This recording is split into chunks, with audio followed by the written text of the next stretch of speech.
Muy bien, en esta tercera unidad nosotros vamos a hablar acerca de lo que es la teoría del desarrollo sostenible. Es decir, prácticamente nos vamos a centrar ya en los indicadores, vamos a sentarnos, por supuesto, y vamos a explicar qué es la teoría del desarrollo sostenible, sus dimensiones y también, por supuesto, de los principales índices del desarrollo humano sostenible. De esta forma, tenemos que empezar a hablar de que el desarrollo sostenible nace en el año 1987 en una de las conferencias que se desarrolló, que se nombró precisamente para lo que es, en este caso, la Conferencia Mundial sobre el Medio Ambiente, desarrollada o llevada a cabo, en este caso, por las Naciones Unidas a través del Programa de las Naciones Unidas para el Desarrollo y el Programa de las Naciones Unidas para el Medio Ambiente. En este acontecimiento donde todos los países, sus representantes, sus primeros ministros, sus presidentes se reúnen y lograron sacar directrices que son muy importantes para poder paliar el tema de lo que es el impacto del cambio climático, pero también para poder delinear políticas que vayan precisamente en favor del medio ambiente y su conservación. Es así que se aprueba el informe Brundtland, lleva el apellido precisamente de la primera ministra de Noruega, en la cual precisamente nace lo que es la teoría del desarrollo sostenible, que implica que es el uso racional y equilibrado de nuestros recursos de tal manera que se puedan satisfacer las necesidades de las generaciones presentes sin comprometer la satisfacción de la capacidad que tengan las futuras generaciones para poder también llegar a satisfacer sus necesidades. Dicho en términos más sencillos, ¿qué implicaría esto? Que nosotros debemos de emplear, debemos de utilizar los recursos que nos da el medio ambiente para poder satisfacer pan, techo y vestimenta, es decir, las necesidades básicas que tiene el ser humano y que por supuesto nos los otorga el medio ambiente. Este uso racional tiene que llegar a satisfacer nuestras necesidades actuales, pero teniendo en cuenta de que se debe también de preservar nuestros recursos de tal forma que nuestros nietos, que nuestros hijos también puedan gozar y puedan llegar a satisfacer de las necesidades que tengan en un futuro.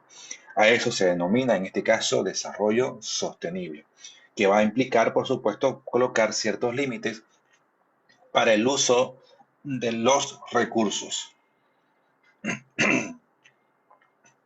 Cuando se aprueba lo que es el informe de Brundtland, por supuesto, Bolivia también lo aprueba, de tal forma que prácticamente esta es una doctrina que se ha aplicado ya desde el año 87 en todo el mundo.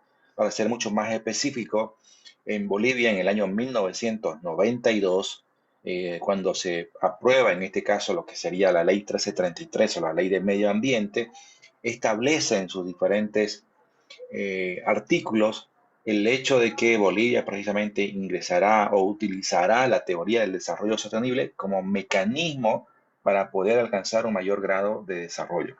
De tal forma que precisamente cuando nosotros hablamos de la teoría del desarrollo sostenible, debemos precisamente analizar de que este es un trabajo desarrollado y presentado no solamente en el 1987, sino que es un trabajo conjunto con muchos organismos internacionales.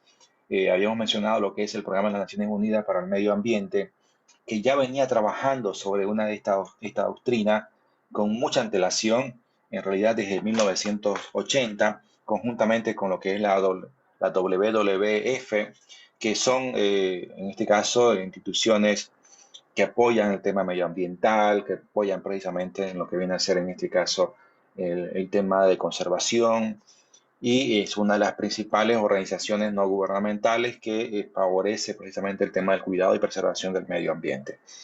Decíamos que esta teoría se aprueba en 1987 gracias precisamente al informe Brundtland o al informe, en realidad el nombre del informe se llama Nuestro Futuro Común, pero sin embargo es más conocido como el informe de la Comisión Brundtland e incluso más conocido como simplemente el informe Brundtland.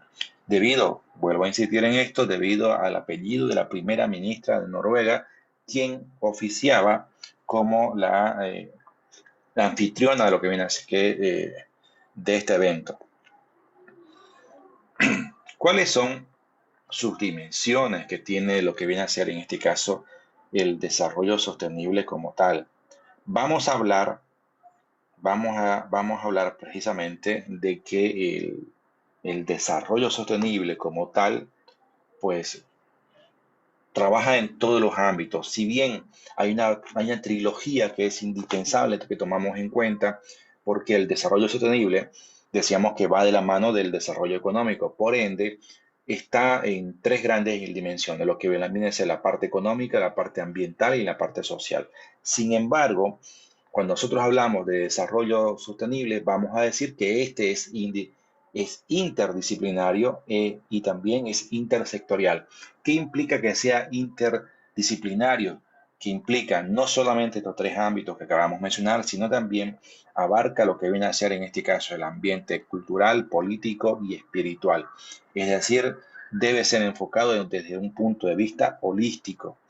Y por supuesto, la intersectorialidad tiene que ser analizada como la sinergia que se debe desarrollar entre los diferentes actores de dentro de un país, como es el gobierno en todos sus niveles, a nivel municipal, departamental y por supuesto a nivel nacional, el sector empresarial, la parte privada que también puede ayudar, que puede precisamente hacer que esto se desarrolle como corresponde, y la parte académica donde precisamente en el caso, por ejemplo, de nuestras universidades, quienes tienen que generar conocimiento, tienen que generar ponencias para poder ir haciendo que el desarrollo sostenible no solamente sea una teoría, sino que realmente nos conduzca a mejores días, que haga precisamente que Montero, que Santa Cruz, que Bolivia, pues tengan mayores oportunidades y por supuesto tengamos finalmente un mayor desarrollo, pero un desarrollo equitativo,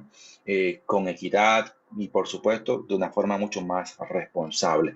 ¿Qué va a implicar todo esto? Pues que la parte ambiental está completamente ligada con lo económico, con lo político, con lo espiritual, con lo cultural, con lo social. Es decir, debe existir una interrelación completa entre todos los actores, en todos los ámbitos, de tal forma que entre todos podamos conjuncionar lo que sería la teoría del desarrollo sostenible.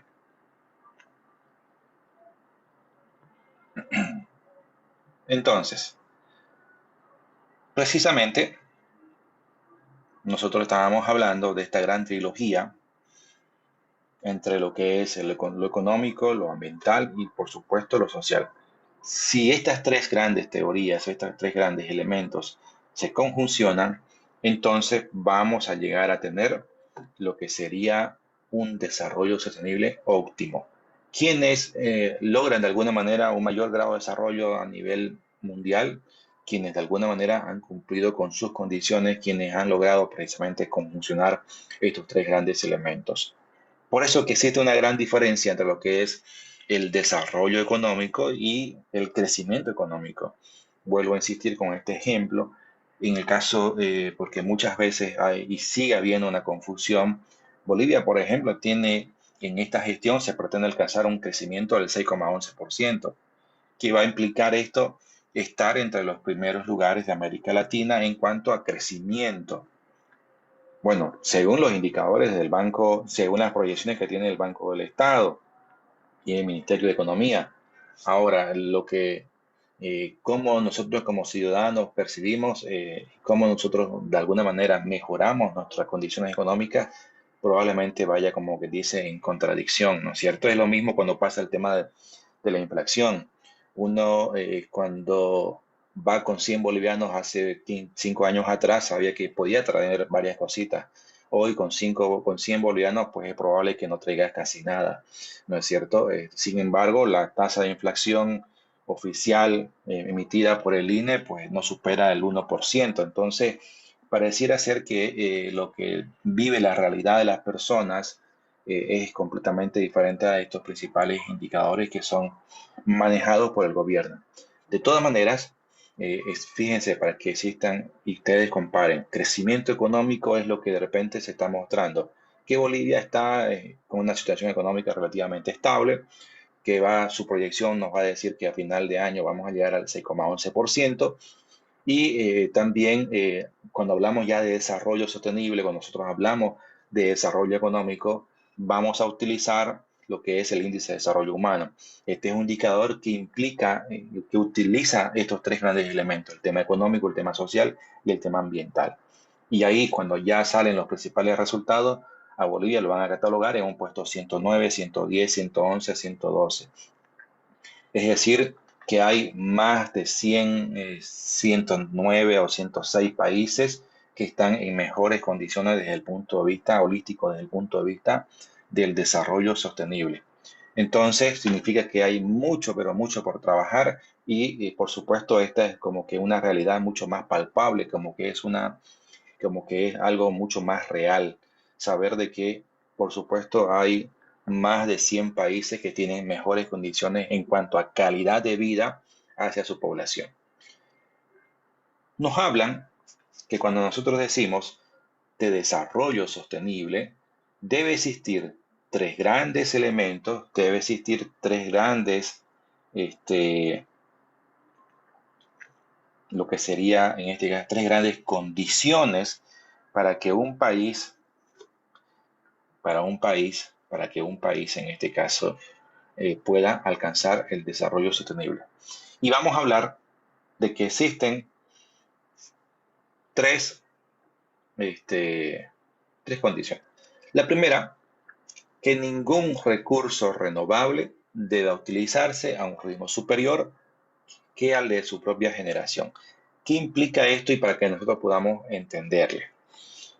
Seguramente ustedes recuerdan que dentro de lo que es la clasificación, seguramente ustedes me pueden llegar a decir, no, son dos, renovables y no renovables. Les cuento que en realidad son tres los tipos de recursos que existen en el mundo. Y para poder diferenciar unos de otros, implica que podamos utilizar la esperanza promedio de vida que tiene, en este caso, el hombre. Y en promedio, el hombre tiene una expectativa de vida de 70 años. Si durante esos 70 años, es el tiempo en el cual una persona puede y tiene esa expectativa de vida, un recurso tiene la capacidad de poder regenerarse por sí solo una, dos o más veces, entonces puede ser clasificado como un recurso renovable. Cuando un recurso necesita 71 años, 80 años, 100 años, 300 años o más, entonces estamos hablando de que es un recurso no renovable. Y ahora entra en una tercera clasificación de los recursos ilimitados. ¿Qué son estos recursos ilimitados? Aquellos recursos que en teoría son, como dice su nombre, pues prácticamente serían inextinguibles, es decir, que habrá presencia de estos recursos siempre. Y fíjense que desde hace más de 20 años atrás, ya el mundo ha girado precisamente a esta tercera clasificación para poder hacer un uso mucho más sostenido, para poder generar, por ejemplo, energía eléctrica a partir de esta energía, a partir de estos recursos que son infinitos y que son precisamente inextinguibles, como es la luz del sol.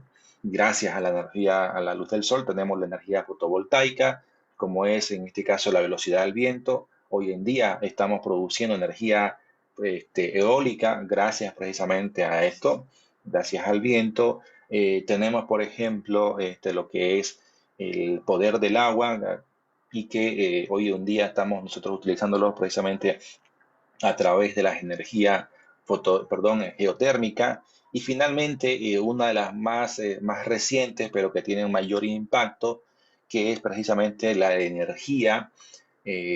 este caso, eh, la energía a partir de la biomasa, que es lo que, por ejemplo, está haciendo Guavirá. Guavirá tenía grandes problemas con su proceso de producción porque generaba, en todo proceso industrial, genera un impacto sobre el medio ambiente. Hay una afectación al aire, al agua y al suelo. Al aire, por supuesto, cuando en la chimenea nosotros vemos que se extiende grandes cantidades de masas de gases de diferentes tipos. Es un cóctel en realidad lo que sale en las chimeneas que tenemos en Guavirá o en cualquier otra industria. También, por supuesto, se genera un vertido, un líquido que puede afectar no solamente el suelo y el agua, sino que por su alta carga contaminante, alta presencia de nitrógeno y fósforo, al llegar a un cuerpo de agua, a un río, a una laguna, pues si no se sigue un correcto tratamiento, pues vamos a poder, en este caso, se va a generar un proceso en el cual se va a disminuir la cantidad de oxígeno disuelto y o la presencia de oxígeno y por ende se pueden generar grandes mortandades de peces debido precisamente a que sin oxígeno, pues si no hay oxígeno en un cuerpo de agua, pues no existe vida, ¿no es cierto? Y eso se debe precisamente a los procesos de eutrofización. Eh, entonces, y por supuesto, el tema de la cachaza, que es un residuo sólido que se genera. Ahora, ese residuo sólido que era un dolor de cabeza y que antes prácticamente estas industrias iban y lo dejaban en los campos porque al tener una alta carga de materia orgánica, pues fácilmente se puede en este caso generar un proceso de compostaje. Pero si no lo sabes tratar, si no le das el tratamiento, si no le haces una gestión adecuada, pues también genera malos olores, atrae a ratas, cucarachas, chulupis y genera, por supuesto, un problema sanitario. Entonces, a ese problema, que en su gran mayoría se convertía en un problema sanitario, un problema precisamente en cuanto al tema de la generación de malos olores, a ese problema se le dio una solución y esta solución se llama, en este caso, energía a partir de la biomasa. Es decir, se utiliza este residuo para poder elaborar, para poder producir energía eléctrica y incluso Guavirá produce tanta energía que tiene no solamente la capacidad para poder incluso utilizar su propia energía, ser 100% autosostenible, sino también el poder brindar energía eléctrica continua a todo el municipio e incluso para alrededores. Lamentablemente la legislación pues, te prohíbe hacer eso. Entonces lo que va a hacer Guavirá pues, es simplemente acumular toda esa energía y se la vende, en este caso, a ENDE, que es la empresa nacional de electricidad del Bolivia. Y ya ENDE es la que distribuye, es la que precisamente canaliza a las cooperativas, como es CRE, y CRE ya en este caso lo que hace es utilizar esta energía, nos la traslada hasta nuestros domicilios y finalmente nos cobra en función al consumo, porque finalmente alguien tiene que pagar por el servicio. Entonces, volvamos a lo que es las condiciones. Decimos, ningún recurso renovable debe utilizarse a un ritmo superior al de su propia generación. ¿Qué implica esto?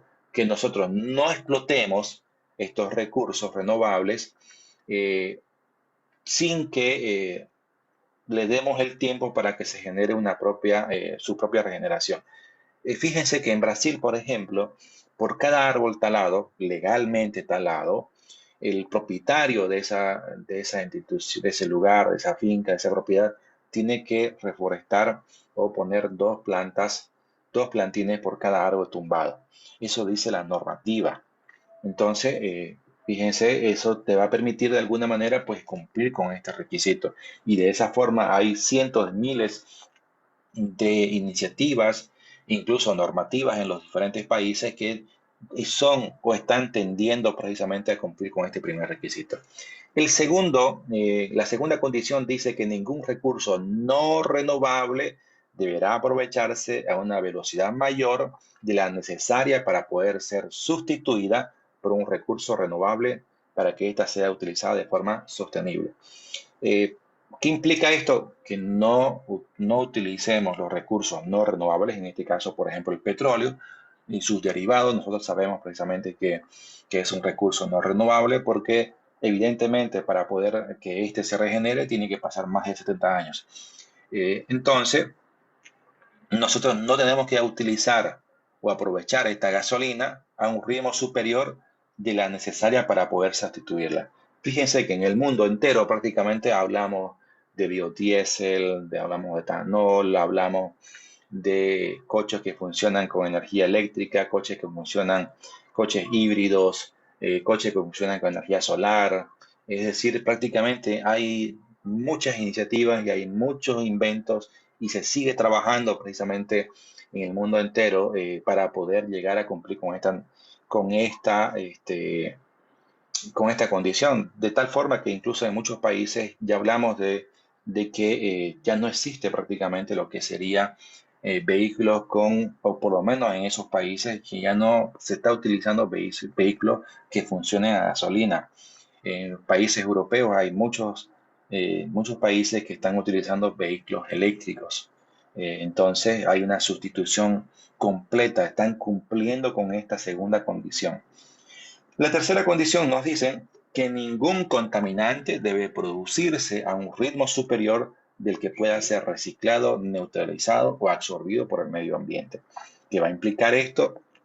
Que nosotros podamos de alguna manera llegar precisamente a eliminar, a reducir lo que serían en este caso nuestros recursos, nuestros residuos, y que podamos precisamente generar políticas que vayan a no solamente a reciclar, a neutralizar, a reducir su impacto medioambiental, sino también a que podamos minimizar eh, todo lo que se está generando como parte del mismo.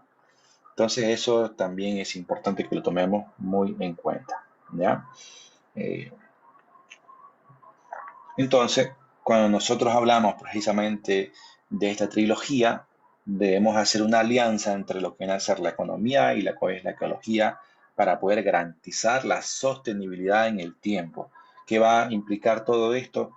Que podamos trabajar entre lo que viene a ser en este caso para construir una sostenibilidad en el proceso productivo, para poder utilizar precisamente de una manera mucho más efectiva, mucho más racional, lo que viene a ser en este caso la materia prima, y para obtener una producción en la cual, por supuesto, esta sea mucho más beneficiosa, sea eh, eh, mucho más eficiente, que nos garantice precisamente el poder de alguna manera reutilizar el agua, reutilizar los aditivos, la materia prima, y garantizar lo que sería en este caso una economía circular, en la cual pues un residuo que antes era considerado un residuo, pues hoy en día puede llegar a ser considerado un subproducto o puede ser incluso considerado una materia prima de un siguiente proceso, de tal forma que se pueda garantizar precisamente una estabilidad y podamos cumplir con las funciones que tiene el medio ambiente, de los cuales en este caso, primero que el medio ambiente es proveedor de recursos, eso lo sabemos todos, pero también sabemos que el medio ambiente es receptor de desechos, pero también nos puede generar lo que sería una utilidad directa para garantizar en este caso que podamos tener o garantizar lo que sería la vida. Cuando nosotros hablamos de proveedor de recursos, pues vamos a entender de que todo en el planeta se mueve precisamente gracias a esta condición. Eh, Nosotros obtenemos del medio ambiente no solamente el techo, la alimentación, la vestimenta, sino proveemos precisamente todo lo que nosotros tenemos se genera gracias a la explotación de los recursos naturales. De tal forma que estos recursos, a través de un proceso de producción, va a garantizar el consumo de masa, y este consumo de masas de alguna manera generaría un bienestar. De tal forma que nos vaya, en teoría, por supuesto, este bienestar se genere cumpliendo o identificando los procesos en los cuales se generan residuos y gestionando estos recursos, esos residuos de forma mucho más adecuada. Esto nos va a garantizar precisamente que tengamos un bienestar en la sociedad.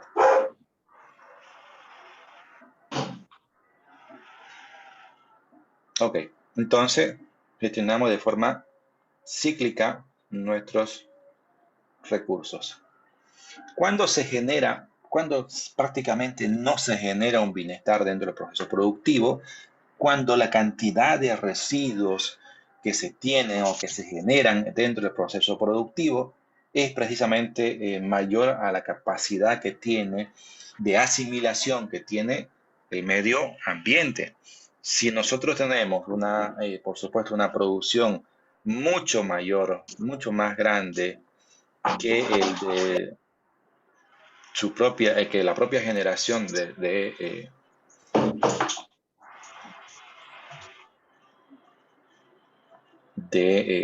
de su propia generación, en este caso del medio ambiente. Caramba. Ok. Entonces decimos, cuando no hay bienestar, cuando el medio ambiente no puede llegar a asimilar la cantidad de residuos que se generan. ¿Qué implica esto? Que si no existe una correcta gestión de los residuos sólidos, podemos generar no solamente un malestar al medio ambiente, podemos generar precisamente un problema de contaminación, como lo que nosotros estamos generando. En el caso de Santa Cruz, por ejemplo, se generan 1.300 toneladas, 1.300 y fracción toneladas de residuos sólidos al día.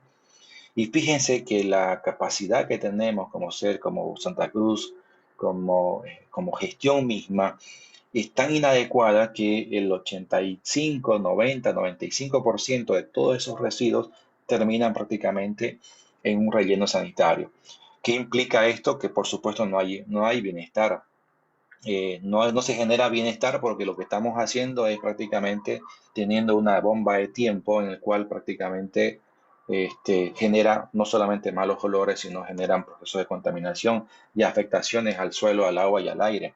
Entonces, la gestión misma es inadecuada y esto no genera bienestar, genera por todo lo contrario, genera molestias, genera precisamente insatisfacción, genera bloqueos, generan precisamente que cada vez hay más personas que están disgustadas con el tema de la gestión de los residuos sólidos, para poner simplemente un ejemplo, ¿no es cierto? Entonces, fíjense que debemos de tomar muy en cuenta precisamente que la gestión misma de los residuos que se van a producir en cada una de las etapas del proceso productivo y gestionar sus residuos de tal forma que se puedan reciclar, que se puedan precisamente asimilar por parte del medio ambiente, con el objetivo de que no generemos molestias en la población.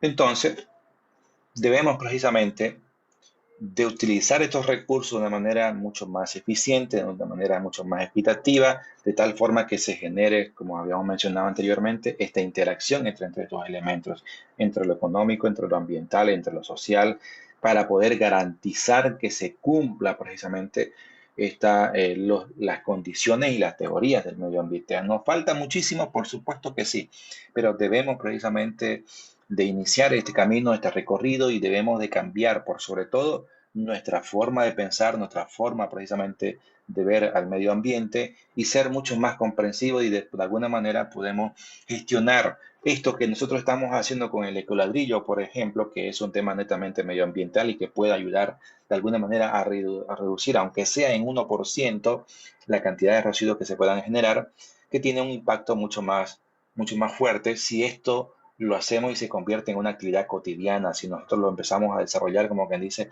como debiese ser, como una estrategia de gestión. Si estuviéramos, imagínense que si hubieran 20.000 estudiantes o 20.000 personas en la ciudad de Montero que gestionan los ecoladrillos, que gestionan los residuos plásticos que se generan en una ciudad, en sus domicilios, vamos a reducir con seguridad que vamos a reducir en 30 o 40% los residuos sólidos que se generan, y vamos a alargar la vida útil de los rellenos sanitarios. Y por sobre todo el hecho de que esas 20.000 personas pues van a hacer un cambio en la sociedad y van a generar precisamente mejores condiciones para nuestro futuro. La idea es que nuestros niños, nuestros nietos en un futuro pues gocen también de un medio ambiente sano, de un aire limpio, de un agua que sea relativamente limpia y que cumpla con todos los parámetros e indicadores internacionales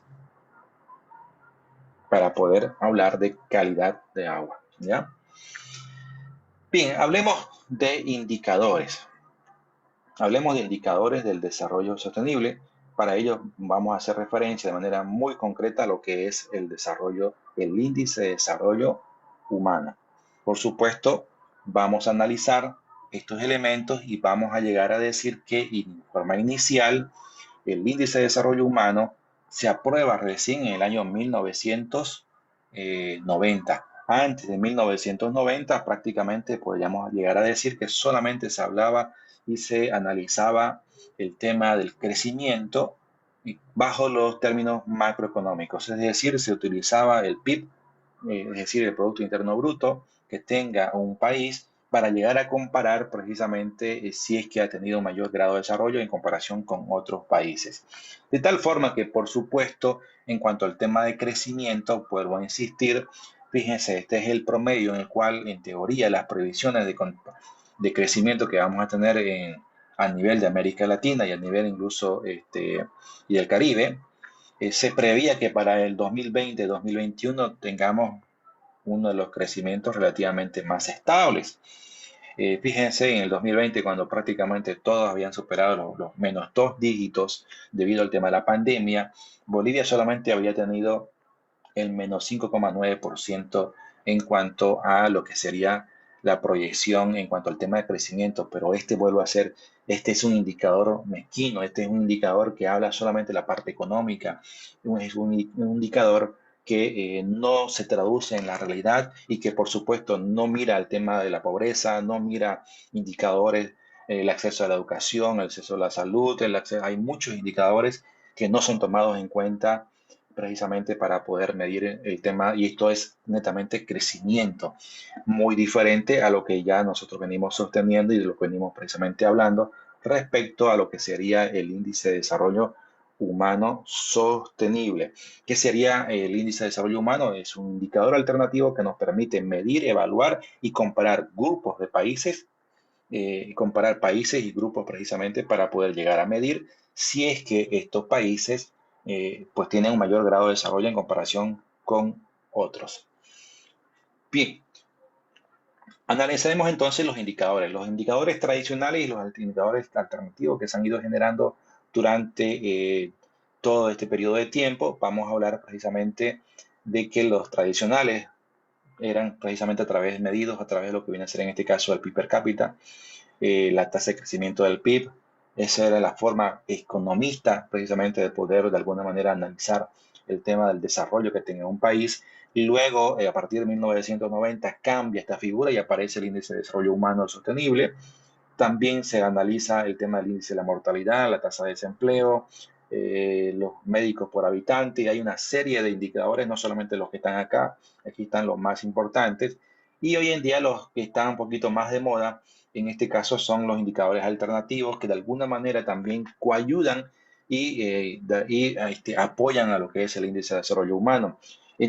Incluso, fíjense que en el tema de la pandemia, esto de alguna manera ha ayudado a que podamos integrar un poquito más y empezar a utilizar este tipo de indicadores, como es el número de usuarios de las diferentes redes sociales, la exportación de alta tecnología o la cantidad de personas que están abonados a lo que viene a ser en este caso el servicio de telefonía móvil, el costo de vida, el índice de calidad de vida, gobernanza local. Desde el punto de vista ecológico, pues vemos lo que es la huella ecológica, lo que es la huella de carbono, lo que es la huella del agua, el índice de planeta feliz, emisiones contaminantes, es decir, hay una serie de indicadores que en el mundo precisamente se van moviendo y que van de alguna manera apoyando lo que es el índice de desarrollo humano sostenible. Finalmente, vamos a decir que el más válido de todos estos y el más reconocido y el más empleado, por supuesto, es el índice de desarrollo humano sostenible.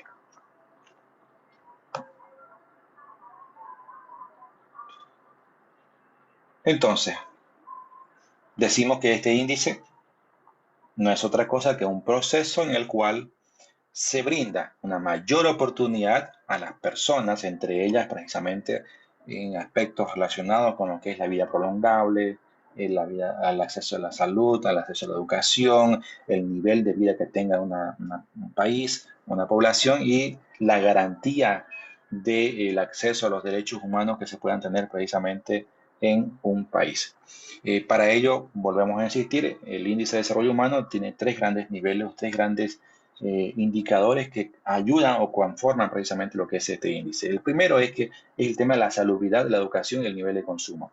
La salubridad es una medida que analiza lo que sería en este caso la esperanza de vida al nacer. La educación es una medida del tema precisamente y que es medida a través de los procesos de alfabetización de adultos y la matrícula total en los niveles de primario, secundario y terciario. El nivel terciario, por si acaso, somos nosotros, en el cual estamos precisamente formándonos para poder ser profesionales. El nivel del consumo, medido precisamente por el producto, por el PIB, medido como la capacidad de poder precisamente alcanzar eh, una mejor condición de vida.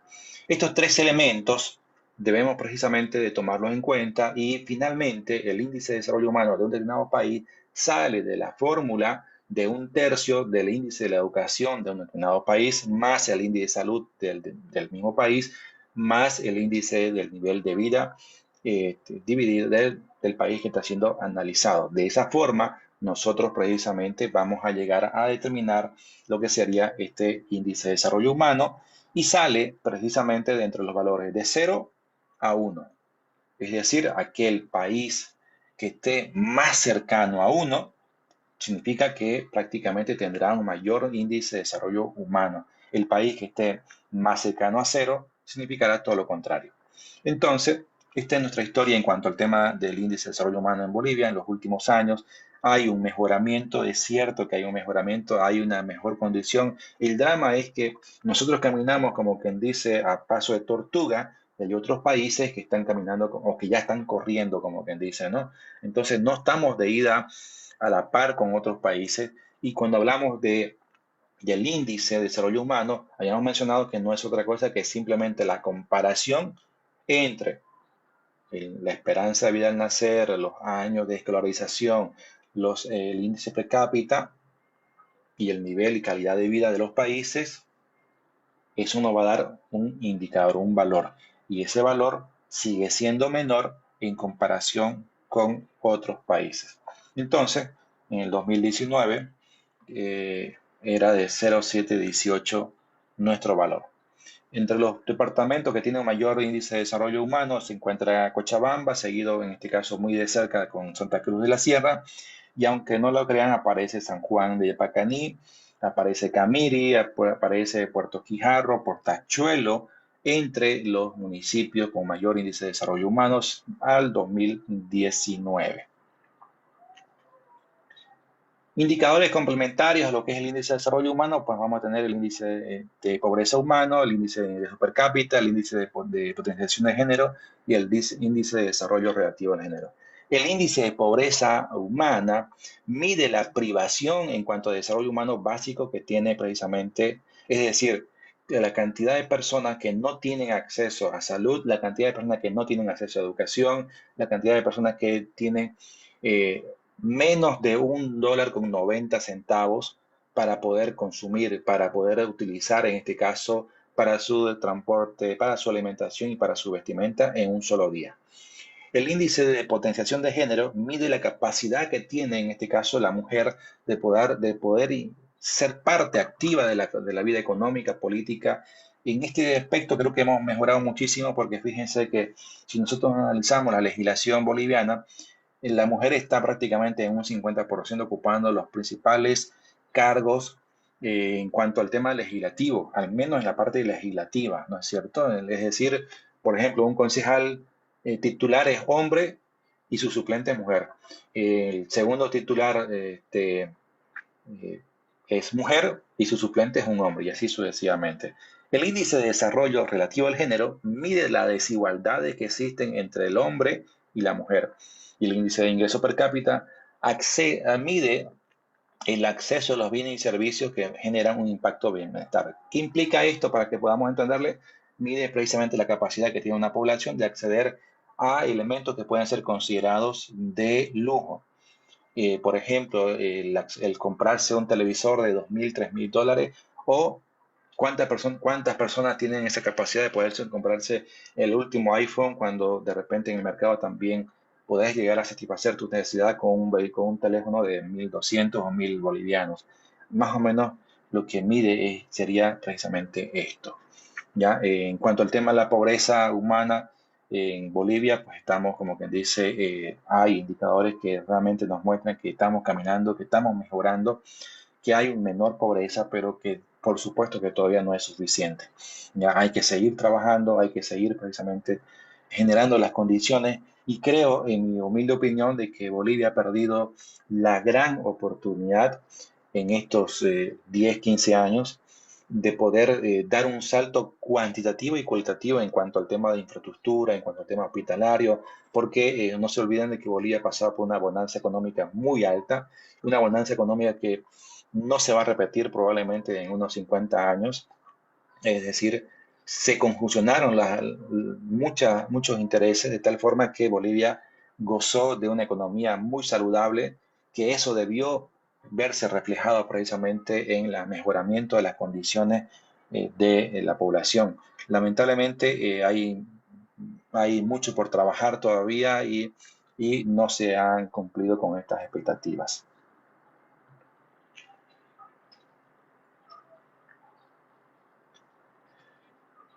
Entonces, habíamos mencionado precisamente que todos estos elementos nos van a permitir, por supuesto, llegar a construir lo que es el índice de desarrollo humano, que se va construyendo, que se va precisamente analizando a partir de una serie de indicadores.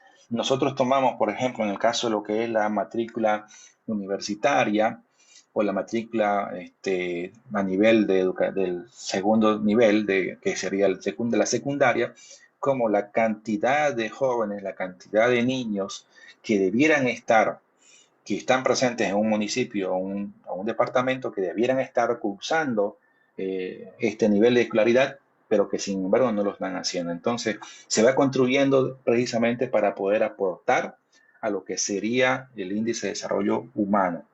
Hay mucho por trabajar porque si bien existen adelantos, existen mejoras si nosotros comparamos con 15 o 20 años atrás, pero que vuelvo a insistir, nosotros estamos caminando con paso de tortuga y hay otros que ya están como las liebres, ya están corriendo, como quien dice, ¿no? No hay forma de que Bolivia se compare con Perú, que Bolivia se compare con Brasil, peor con Chile, porque Chile tiene uno de los índices de desarrollo humano más altos en a lo que viene a ser en este caso en América Latina. Bien, con esto hemos concluido con